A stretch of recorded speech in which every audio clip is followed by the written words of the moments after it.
Hi, I'm Ryan. Hey, I'm Jesse, and you're listening to Your Therapist Is Not Okay. Today we are going to pick up with where we left off from our decolonizing episode. We'll talk a little bit more about the impacts of colonization on therapy and on our therapy practices, and then we'll move more into the decolonizing part of this little two-parter.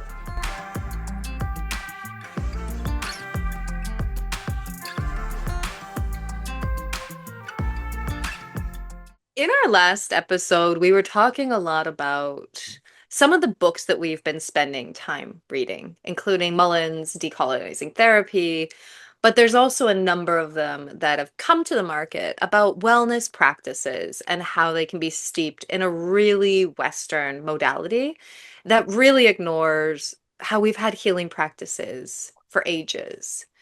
That medicalization, the colonization, even the way that we talk to clients about boundaries can sometimes fit within a very Western model. And so we spent a lot of time in our first episode being able to unpack this and really talk about what's happened in our field and how does that fit with other colonizing practices that we've seen, especially in our social locations of North America. hmm Absolutely. We can really see ways in which the medical model has like, yeah, taken those and just tried to like absorb them and then say that we're doing these diverse approaches to treatment. We're doing this culturally informed treatment, but it's done in such a different way that it really loses kind of the spirit behind how it was implemented by it was or still is implemented by cultures that have been colonized. And we see a lot of that with the kind of restrictions and expectations around how therapists are supposed to operate. Thinking a lot about the way we handle the idea of dual relationships in Oh, westernized therapy. And how we have you're not supposed to know your therapist. And there are parts of this, as I'm talking about it, that I'm like, yep, I agree. I'm very much steeped in that culturally as well as in terms of my training. And I can see ways in which issues arise with knowing someone. But I've also have worked with clients that are people that I've kind of barely known or kind of known by association. And kind of having an idea about what their world is has actually been a big asset to being able to hmm. be a good support for them. So it ends up being this balancing act. A lot of folks that I've worked with, other therapists that I've worked with, including therapists of color, have said that like, well, living in this country or in this city, there's actually a pretty small um, number and a small group of, for example, Black women therapists. And so it also can become a thing of like, oh, I want to see another Black woman as my therapist, but the odds increase that this might be someone that I'm in community with elsewhere. Yeah.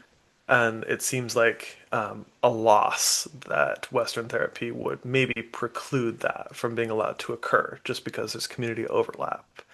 Where I think traditionally in a lot of cultures, you would want to talk to someone you have a trusting connection with to get your advice, your counsel, your support. Absolutely. And when we think about like the shaman or Hmm the healer, Yep. they were often part of the very communities that they were serving. And there's something about, for us as therapists, that we need to be this blank screen so we can allow for transference within the psychological relationship. And so that we're removed, that clients can really use us how they want to. What I've noticed from my clients is sometimes there's a lot of pushback in that. They want to get to know me. After years of working together, they may want to have something of me after they've given me so much of themselves. And I sometimes want to give that to them as well. Hmm. We've talked about this a number of times when it comes to relationships outside of therapy. Why can't I be your friend? And we've both admitted that there can be a real loss in that, that us not being able to do some of these things can be kind of sad. There is a power differential. How do you navigate that? And instead of navigating it, we close the door on a conversation that actually could be really enlivening for both us and client. hmm Yeah, that's kind of interesting as you're saying that. I'm just thinking generally about the ways in which at least a lot of white North American society is very kind of divided amongst like this is how you should behave in these different spaces. And it can kind of create these ruptures between like this is who I am at work, this is who I am at home, this is who I am with friends, and they can be actually quite different people. Mm, And, at the heart of it, I don't necessarily think there's anything wrong with kind of different parts of yourself coming out in different situations or places. But I do start to wonder how different are those things? What is it that makes me think I need to be kind of hidden or mm, separated to feel safe as a therapist? mhm. That I like, oh, I don't want to see a client to see the real me.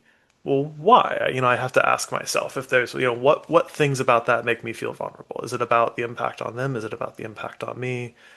It's kind of a lot to tease apart with that, but I could go on with that almost for a separate podcast, actually. And we have talked about that in separate podcasts, so I Yeah, will we have. not belabor that. It's neat that we're linking it though within the colonization of our field. Yes. In part one of this podcast, we brought in a couple associates that had something to say. And being able to hear other people's voices that could be marginalized in this conversation, us recognizing our own place of privilege in it.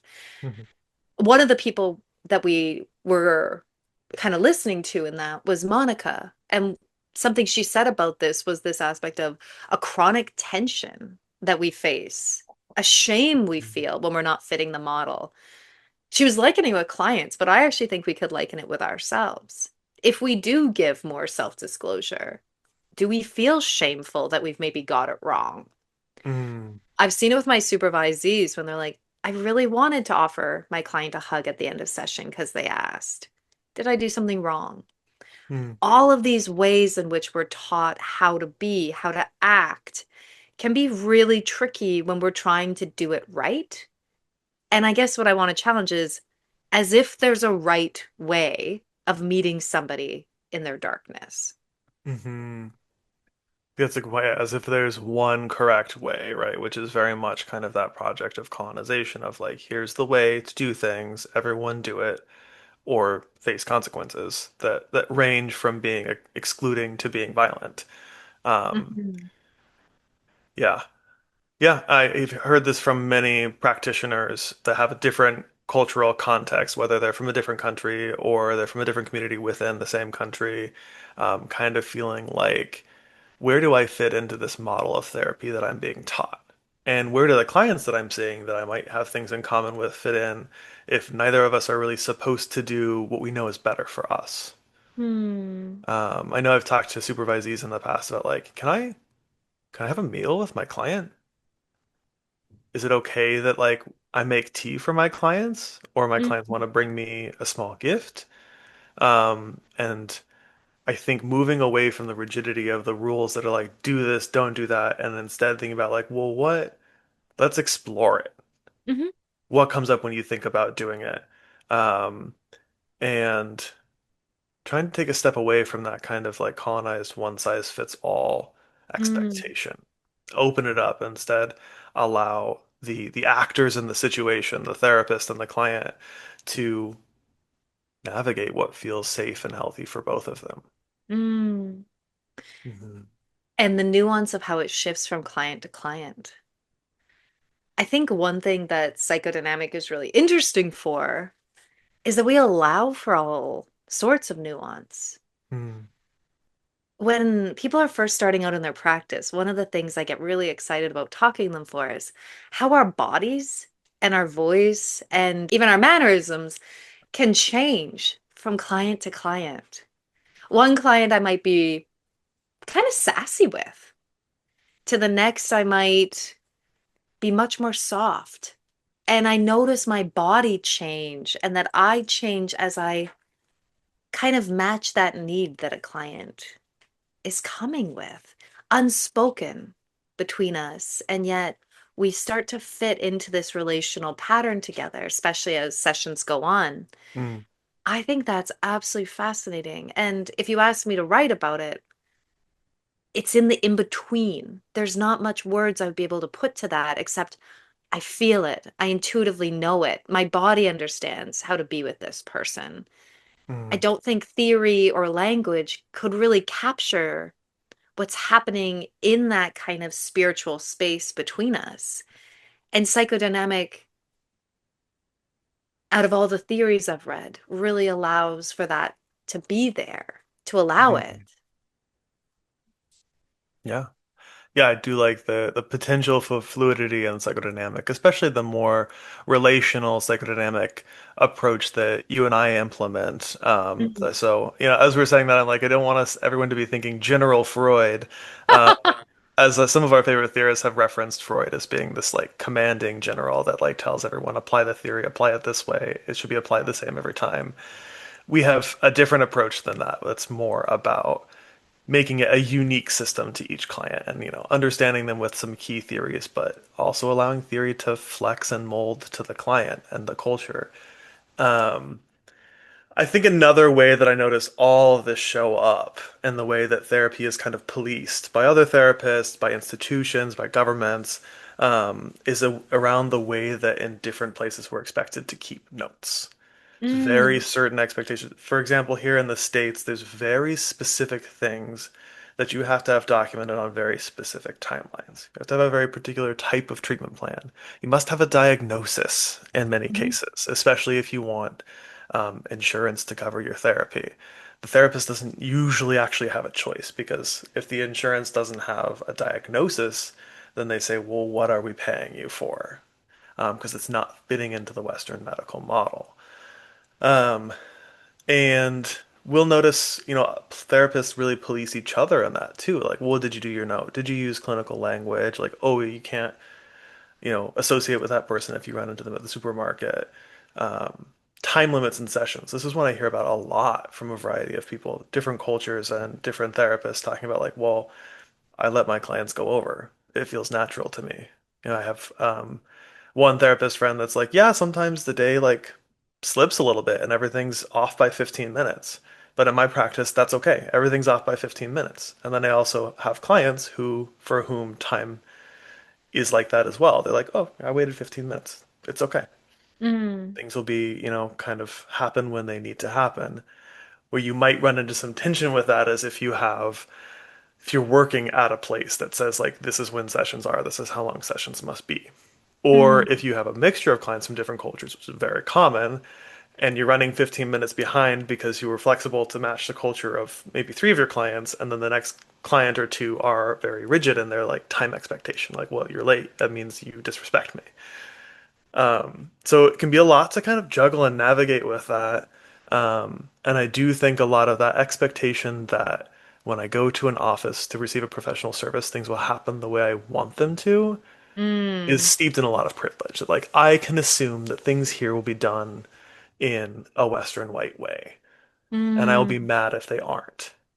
And I don't think people have any intention of being cruel with that. It's just that they feel the confidence that they can expect their culture to be the one that is default. My mm. culture will automatically be respected here, so I know what's okay. And when you say that, I feel like between the lines, like the culture would be very much the Western culture, the white culture is Yep. going to be the norm. Yep. And I feel like often in North America, where we both are, it's like the white, Western, usually Protestant Christian culture.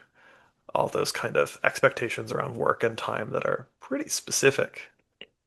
When you were talking about that, it was hard not to think about the philosophy that Foucault talks about, which is disciplinary power. Mm. That we have these structures in place. How do you take your notes that you will get this funding? It's very much if you don't abide, you don't get. That you have to abide in institutions in a very specific model. But the Mm. disciplinary power is the look you'll get when you're talking in supervision about something that goes outside of those norms, or the way a client might scoff at you if you are outside of those norms, the Mm. way that your colleagues might police you. And so it's not just the institutions that come. When you have these kind of normative Western values, you're actually policed with a single glance that shows you've done something wrong. You police it yourself when you start to think, can I share this really special moment?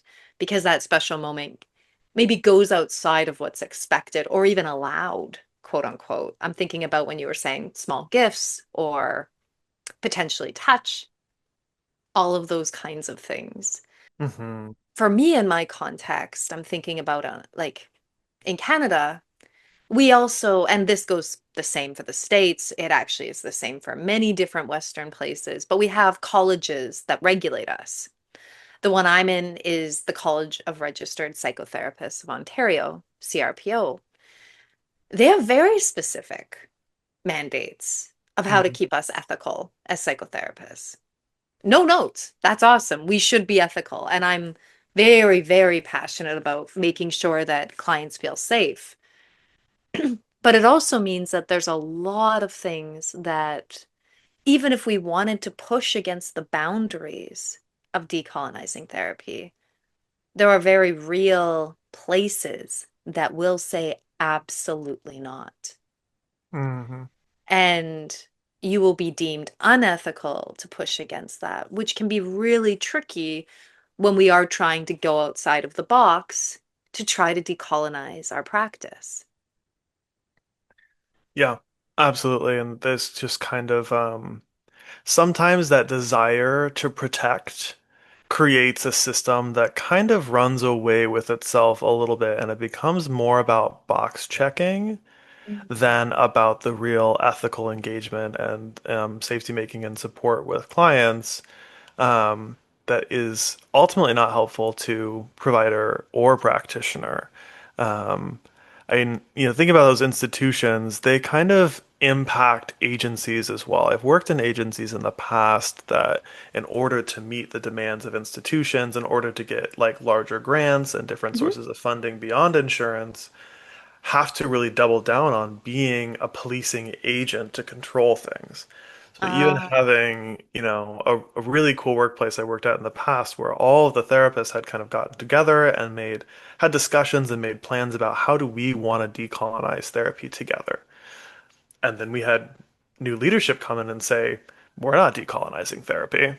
That's not mm, approved by, any of the powers that be that we're funded by or yeah, that, are creating the rules that we have to follow. So it's like, no, we're not doing that. right. There can be a lot of fear with that, and I think that sometimes is the fear that we can hide in when we have privilege.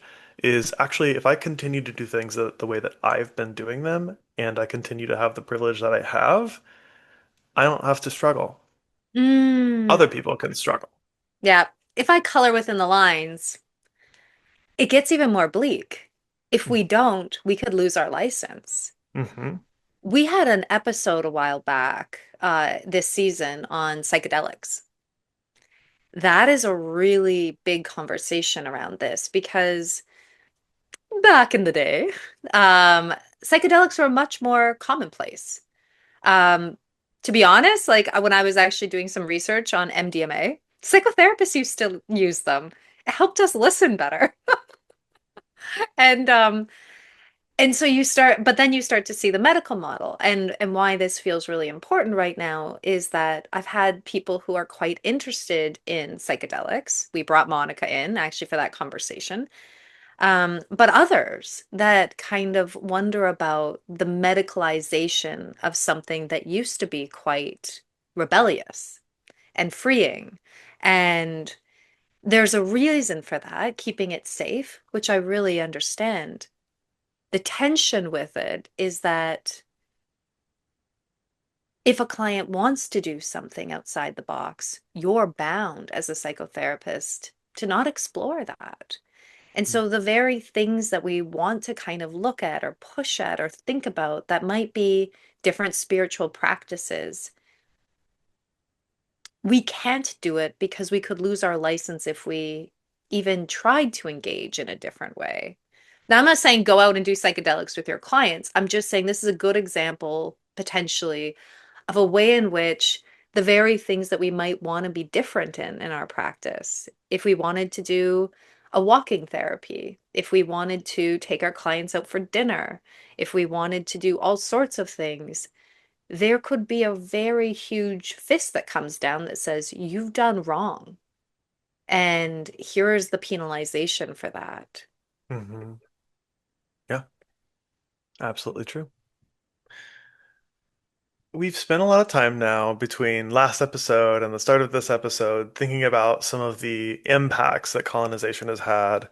I think we're maybe ready to start to shift into what are we thinking about what we might be able to do differently? And what are the people that we talked to and got thoughts and opinions from? What do they suggest that we do differently?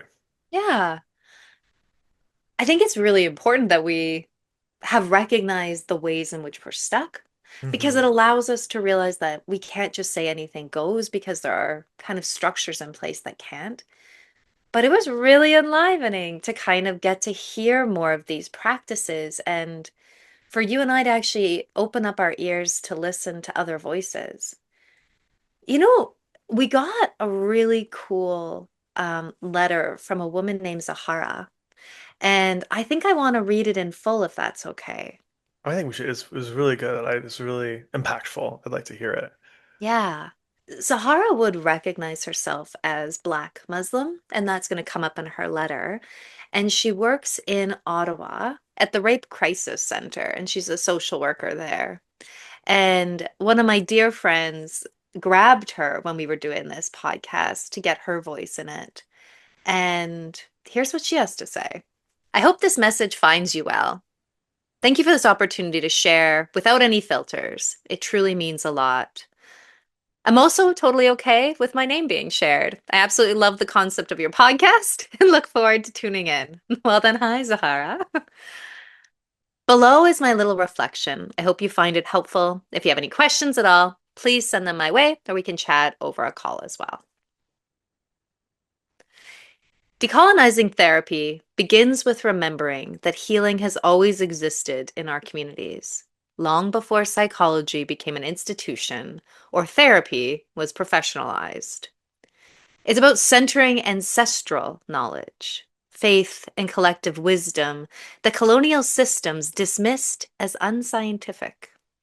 It's about honoring the language, rituals, and stories that carried our people through oppression and recognizing that the ways we connect, grieve, and care for one another are already therapeutic. In practice, decolonizing therapy looks like unlearning the idea that healing happens only in a clinician's office or through Western frameworks. It's acknowledging that the client is the expert of their own experience and that my role is not to fix them, but to witness, affirm, and hold space for the fullness of their humanity. It's bringing in what feels sacred, whether that's prayer, silence, storytelling, or collective care, and naming how power, oppression, and violence live in the body and the world around us. Decolonizing therapy also means disrupting neutrality. It's asking hard questions about who therapy serves, who it excludes, and whose pain is deemed legitimate. As a Black Muslim social worker and psychotherapist, I can't separate my clinical practice from my political and spiritual ethics. My therapy room is a space of resistance and restoration, a place where we can imagine freedom not as an abstract concept, but as something we practice in our relationships, our bodies, and our communities. Ultimately, decolonizing therapy is about returning therapy to its original purpose: collective healing, accountability, and love. It's about making sure our clients leave feeling more rooted in themselves, more connected to their people, and more aware of their power to create meaningful change. Take good care, Zahara. When I first got to read that letter, I was just very appreciative, and we just recognized how well it kind of names the spirit behind decolonizing therapy and all those kind of principles and practices that are really about locating power, locating resilience in culture and in contexts that are exactly as Zahar said, not inside the white Western therapy office. Or maybe even ways that we can change the white Western therapy office to be more flexible, more adaptable, more open to those other ways of healing.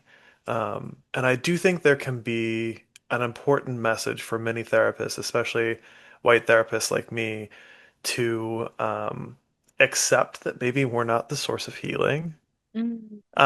or maybe at least not the only source of healing. Maybe we can support people through healing, but I've had many clients that for them to really feel progress and strength, it also took them finding community spaces, Mm. doing other types of healing that are maybe more connected with their culture or maybe more help them connect with their body in a different way. And I've had clients, especially people of color, who have found that like it was actually like a combination of three different practices that were Mm. each meaningful to them in different ways that really allowed them to move. And not allowing myself to get defensive. This is, I feel like, a really big one for all therapists to hear, especially white therapists that have that white fragility, white guilt come up when we realize that we are not the solution to everything. In fact, we Mm. might sometimes be the problem. We might be Yeah. getting in the way. Um, to recognize that it's not about us. Mm. Just get out of the way. Yeah. Be happy for the client that finds a better fit, an additional thing, a different thing that can really speak to them.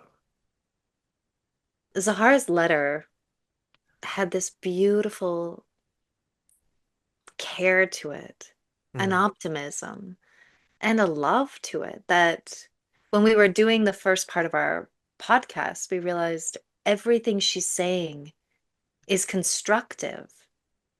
It's not just breaking down the colonizing model, it's actually showing how she works. And it was beautiful.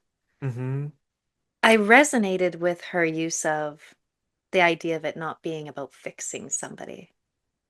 How many times have we talked about that? I just felt like this warmth wash over me that mm, decolonizing therapy isn't about fixing somebody and realizing that there's no such thing. We have that kind of language of clients being expert. We can spout it all we want. We can cite the theories that say it. But so often in our office, that's not always put into practice. And so to be able to start to see all these communities, spirituality, culture, difference as actually a site of healing feels really special to me.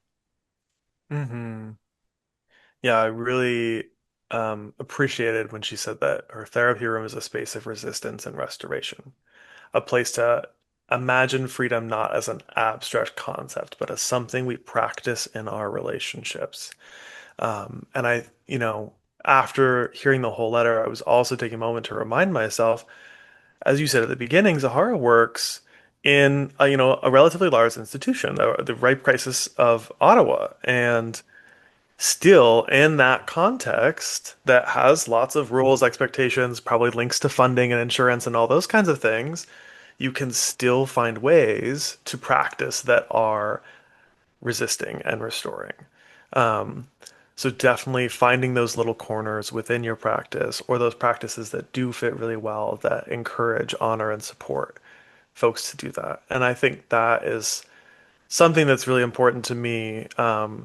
When I have privilege, which is a lot of the time, and Mm. to communicate to other therapists and administrators that have privilege, do what you can do to create the space to encourage and support and celebrate those spaces of resistance and restoration.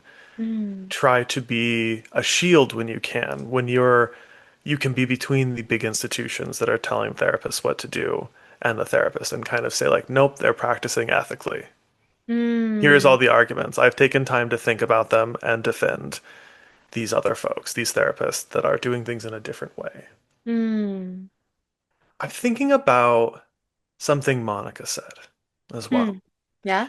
that I kind of want to link to that are about, these different ways of seeing therapy.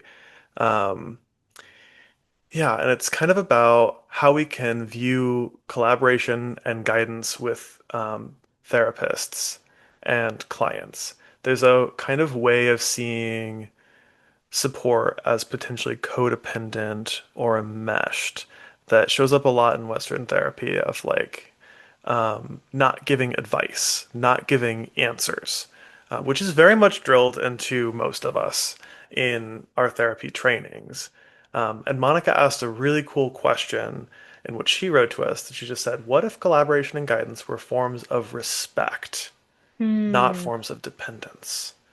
Monica continues saying how, as a therapist, she's navigating and questioning her own delivery of therapy, questioning the Western model, but also having some fear-based stepping outside of the norm things come up as Hmm. she's responding to a more culturally sensitive way of doing therapy, while trying to stay within the bounds of these regulations that Jesse and I have mentioned. Clients are not the only ones dealing with colonized or decolonizing therapy. Therapists have to question how they are perpetuating or not the way of doing therapy. So, kind of really thinking about how do we want to respond to clients that are saying, "Can you give me advice? Can you give me answers?" Mhm. Trying to find a balance between being a supportive, and maybe wise-minded person in that context Yeah. and giving them somewhat of kind of an answer or some sort of prompt that pushes them into insight and finding a way to do that that's not about taking over. Right. And Yeah. that's, I think, the big risk of like, you don't want to say, like, my solution is your solution, Hmm. but you can maybe offer a kernel of wisdom to help them find their own kind of insight, their own wisdom, their own way of doing it. Or offer your way of doing it and say, like, hey, this is kind of the thought that comes to me. I'm wondering, how does that sit with you? How would you maybe do it differently? What parts of that feel good and what don't? I love that. Maybe because I do that sometimes with my clients. I'm like, yeah, yeah, and another thing.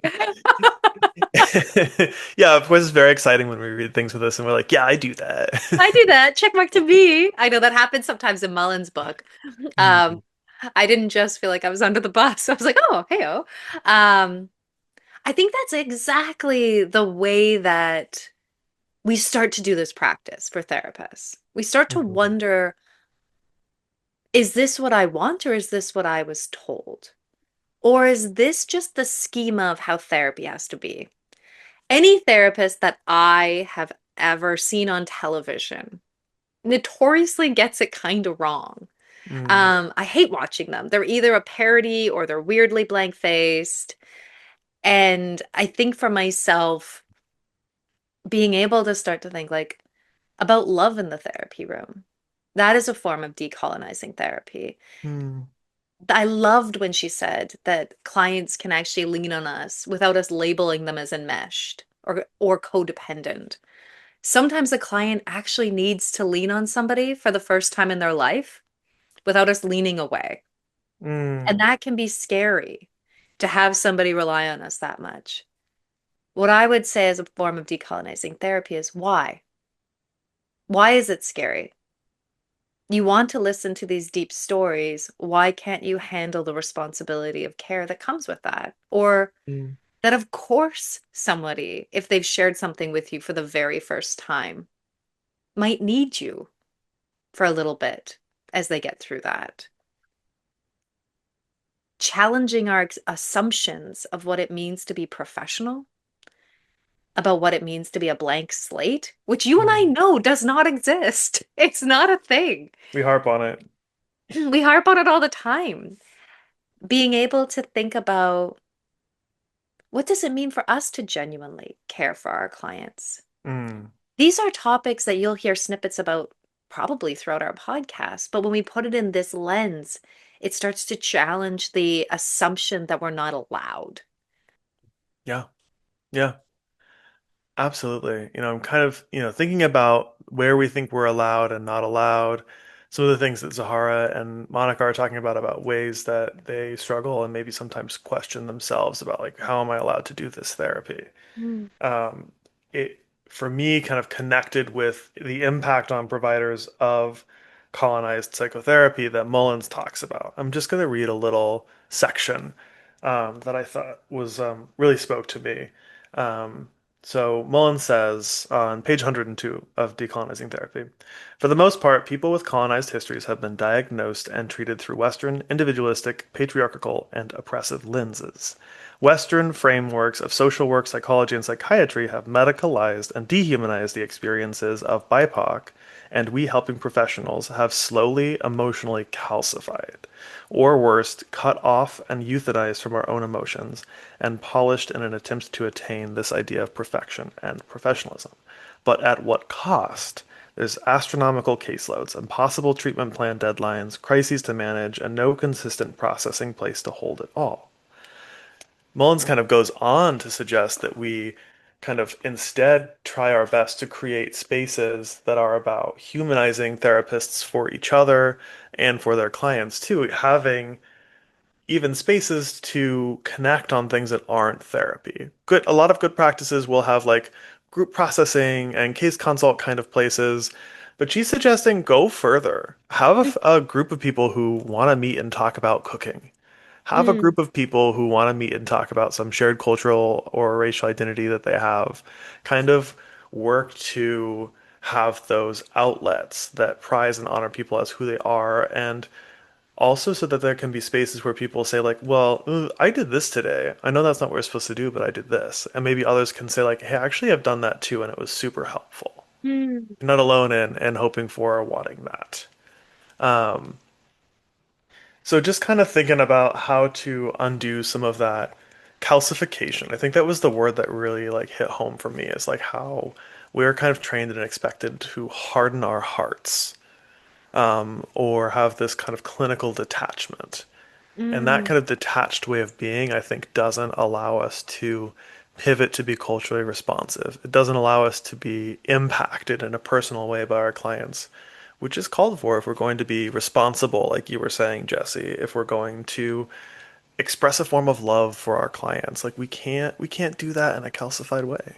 No, no. Or ask somebody to lean on us and then almost shame them for leaning on us. Mm, I think all of these things. Or talk to about somebody's cultural practice and then get scared, defensive, mm, fragile when that comes up with anger. yeah. How many people get scared, especially people in the BIPOC community, of scaring a white therapist because they're the angry black man? These kinds of aspects that you read about or hear about from our clients that are perpetuated in their everyday experience. And how do we perpetuate it in our office? Well, the simple answer is allow it. Allow Mm, somebody to be angry the same way you would with any other traumatic experience. And if you can't, you have the responsibility to question that. Where is that coming from for you? Because it's probably coming from your own internal prejudices, mm. assumptions, and even some of the things that were bred in your bone from your own place of privilege. That does make me think about how, even psychodynamic and psychoanalytic therapists are very open to thinking about how their self mingles with their client's self and like kind of what transference comes up in that, and recognizing the transference as like a mode of work. There is also cultural transference that we have to Mhm. recognize and own. Yes. And have to be willing to like actually maybe that is a potentially healing moment, allowing someone to get mad at you for something that you did that hurt them, even if you didn't mean to hurt them. It doesn't matter. It's still something that could be possibly worked through differently than has been worked through in other spaces in society. So that can Mm. be, an opportunity to learn something different about themselves, to re-experience a moment that is maybe traumatizing with a different outcome. Mm. For our therapists out there, because I think this book is really for therapists, decolonizing therapy. I think Yeah. a lot of people that are clients will get a lot out of it, but it really is for you as a therapist. One of the things I love is that throughout it, it does have really deep questions for reflection that we can start to do that's already that constructive nature. I don't necessarily think, just as Zahara isn't, I don't think you have to start your brand new office. You can work within the frames you are, and offer a form of decolonizing.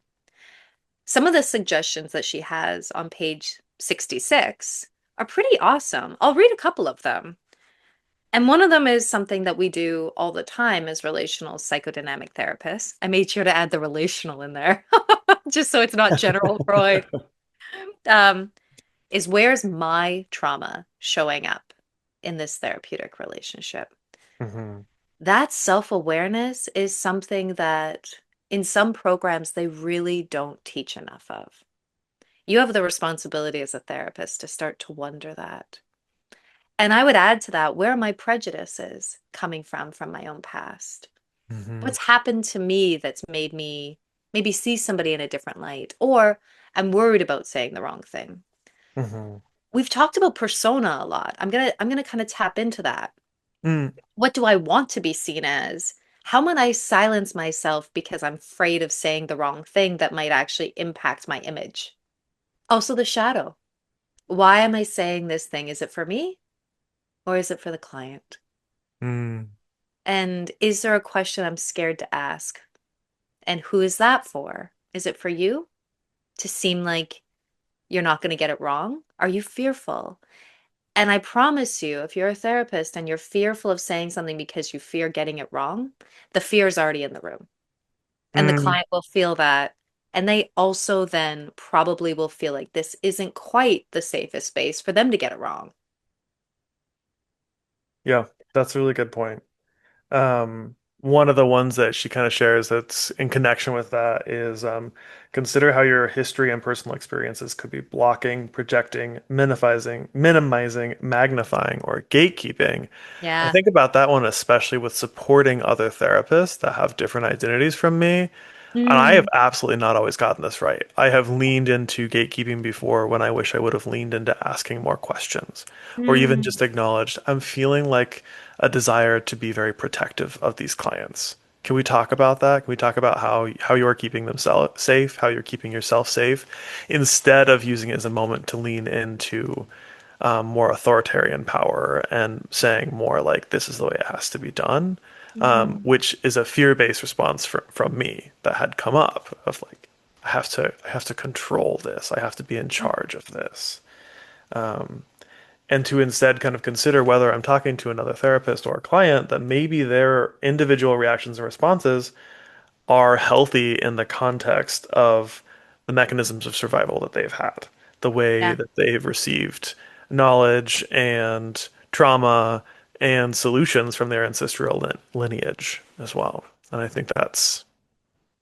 something that we can do really intentionally. And a lot of these things, as we talk about them, not uncommon in the therapeutic world, they take a lot of intentionality. Yeah. They take a lot of work. And I think for me, that's the showing up is being willing to do things the hard way, not Yeah. the way that is well trodden and says like do X, Y, and Z and everything's okay. One of the greatest things about being a psychotherapist that I didn't know before Mm. was how wrong I will always be, no matter how much I learn. I love that part. I can never phone it in, Mm. and I will never, ever get it fully correct. There's not going to be a point in my career, I don't think, where I don't have something to strive for, to learn, to grow with. I can be absolutely wrong about clients. Doesn't matter actually in this case who they are. And I kind of like that because it shows me where my assumptions fall short constantly. Mm. And one of the things that I think is a really simple move for us as therapists is that we are constantly looking at history, aren't we? We Mm-hmm. take history notes all the time. If somebody has anxiety, what's a very normal question we'll ask? Have you always had anxiety? Mm-hmm. Where was your first experience of this? What Mullen's asking, and what a lot of people with decolonizing therapy are asking is go further. Talk about generational history. Talk about colonization in the sense of your migration story. Talk about the fact that this kind of feeling of anxiety may not just have a childhood root. It might actually have a generational root. It might have a historical root. And I Mm, think that that is something that once we get to do that, we start to realize that it's already a question that we ask. mm, Let's bring our bodies, do the self-awareness, and bring ourselves to a place where that question's already there. Let's ask mm. it. Absolutely. And it's interesting to me how asking that question can just kind of open the door for ourselves, clients, other therapists to actually realize that they were impacted by something that they've maybe been told to deny or have felt that they need to deny in order to keep going, and then actually think like, oh wait, I haven't really thought about how I was impacted by my migration story. Because maybe it was my grandparents that migrated or something like that. And like, so sure, like I know the words of the story, but like what was that really like? Something Mullen talks about too is like, was their migration forced? Even though they may have chosen where to go and the date to go or something, was it actually a forced migration because of pressures created by colonization or capitalism that said like you have to move to have, quote, better opportunities? Mm, That's not a neutral thing. That comes from geopolitical forces that have wielded power over people. absolutely. I was just thinking about something as you were saying that of like in all of our trainings we do on psychodynamics Mm, and and trainings for any psychotherapist that wants to learn, one of the things we often do is you can't get a client to do the work until you've done the work. mm, And I applied that to myself. In part one, we were both talking about that isolation that I feel and you feel about not being able to go back to the place of my ancestors because there's no one there I would know to say hi to. mm, I actually think that is something I need to look at. Where are my places of isolation that I've been kind of conditioned never to really think of as a migration story or a historical trauma for me. If I think that I'm the neutral party without allowing myself to realize my own stuff, I might actually put that on a client and not realize it. mm, And so that question for ourselves, when we tend to it, I can imagine we're also going to be able to tend to another story, mm. just like we would if we have to look at our own past and our own stuff that's coming up. Yeah, I wouldn't. Oh, yeah, go ahead. I was just gonna say, I really like that, and I think that there's something really in there too about like such a common way of learning in therapy is by doing it to ourselves, doing it in a group of other trainees that like, okay, like I do have a migration story and I can start to get comfortable with using those words, thinking around those so that when it comes up with a client or when we notice we need to ask a client about this and invite them to share about that if they want to, the words flow and our recognition that like, yeah, this matters does flow. And it doesn't matter only because it matters to us, but it is kind of a way to practice and encode the normalcy of asking about that. One of the reasons we get our trainees to look at their own histories, their own familial stories, their own place in family, Hmm. their shadow and persona, why they want to be a therapist, is so that they don't make the client do the work for them or meet a need through their client trying to navigate something. Hmm. I think this is the same. Yeah, I hear that. I can imagine in many cases a shadow for a lot of white folks, a shadow that I can own is the desire to be, quote, one of the good ones. Yeah.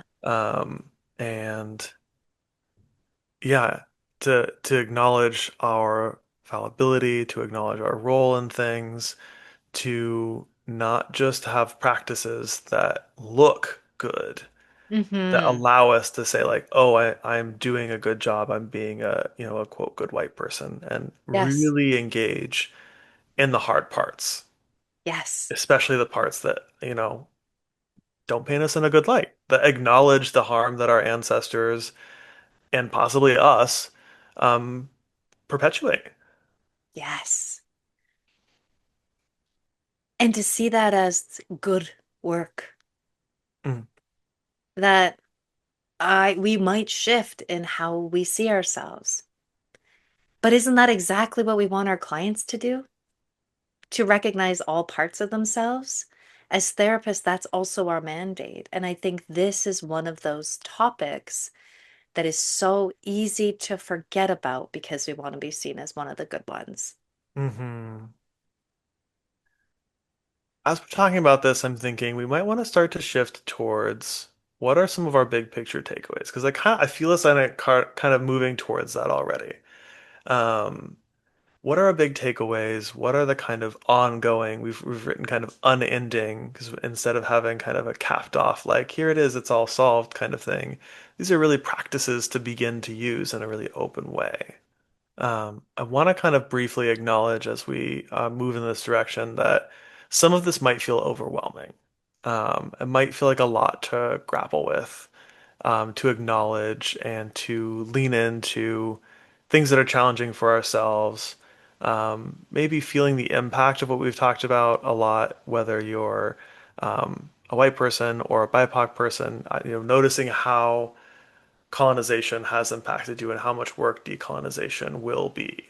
Um, I want to encourage folks to acknowledge the pain, but to try to take a stance about the possibilities of doing things differently, of doing things better. That's where I at least find energy to lean into things, is to think like, actually, this could be so much better. This could be so much more if we didn't stay in the really rigid, medicalized, white Western mode of seeing things. Imagine the potential and the beauty of broadening and opening up. I think that's so positive, Ryan, because a lot of what we're talking about right now has the potential for change. Even as we're talking about takeaways, like kind of really kind of looking at this macro lens of what we can do, we already are talking about that Mm, in this aspect of looking at ourselves and thinking about our stories, realizing that when we're discomforted, it usually is the avenue that means we have something to change.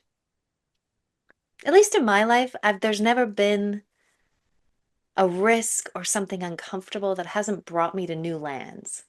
mm, Sometimes literally, but um, but oftentimes even in myself, looking at the thing that I might be ignoring, mm, it can be overwhelming. Take care of yourself, but do the work. I think that too often when it's hard, we may try to shove it in a corner so we don't have to look.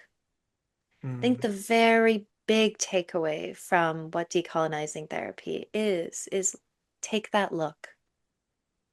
You can do it in a place that's safe with your own therapist, with a team of therapists, even in a support group, as Ryan was saying recently. But that look is what's going to allow you to change. That facing the stuff that might feel uncomfortable will allow you to be that person that you actually are striving to be. mm. I want to share some of the closing words from Gina with what she wrote about decolonizing therapy.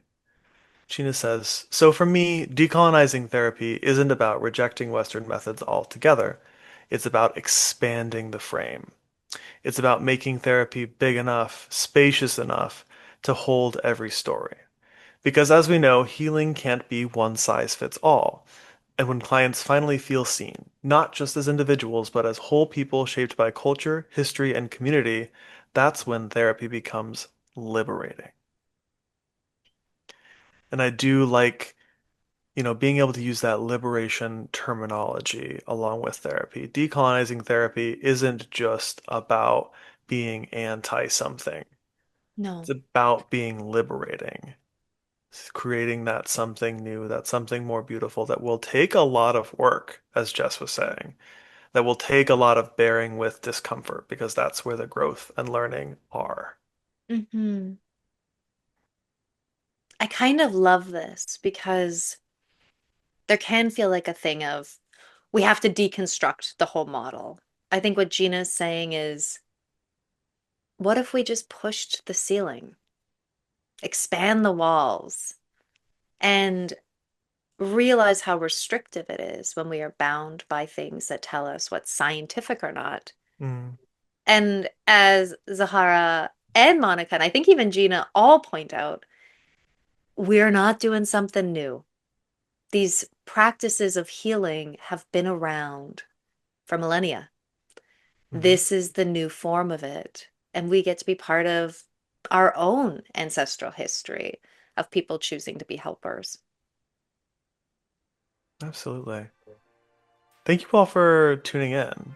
I think that's a good place for us to stop it. I think so too. There's so much more to this discussion. So if you have anything you want to add, can you message us? We're on Instagram at Your Therapist Is Not Okay. We'd love to hear from you because this topic is big and it's scary, and we are on the journey with you. Absolutely. Your thoughts and comments are so welcome. Thanks for tuning in.